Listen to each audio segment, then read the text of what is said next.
చూడండి, కువైట్లో బొగ్గులు ఈ విధంగా ఉంటాయండి. ఈ విధంగా ప్యాకింగ్ చేసి అమ్ముతారండి షాపుల్లో.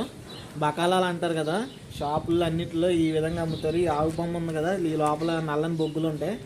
మన ఇంటికాడ ఏం చేస్తాం చెప్పండి మీరు? ఏదైనా పొయ్యిలో పుల్లలు ఎడతాం, బొగ్గులు వస్తే దాంతో ఏదైనా చేస్తాం మనం. చూడండి, బొగ్గులు ఇలా కొనుక్కుంటారండి.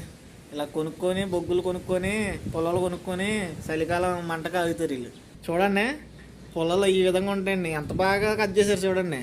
ఇవి వ్యాపారం తెలివితేటలండి. వ్యాపారం తెలివితేటలు అంటారు కదా, అవి ఇంత బాగా డిజైన్ చెక్కి దాంట్లో అలాంటి కవర్ ఉంటుందండి, సంచి. ఆ సంచిలో పెడతారండి. ఇవి కూడా అమ్ముతారు ఇక్కడ.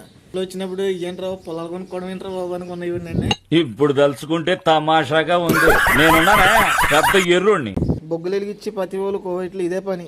ఇంకా బొగ్గులు ఎలాగండి ఇలా ఇసురుతూ ఉండాలి. 6,000 7,000 దగ్గరలో దాని రేటు. బొగ్గులు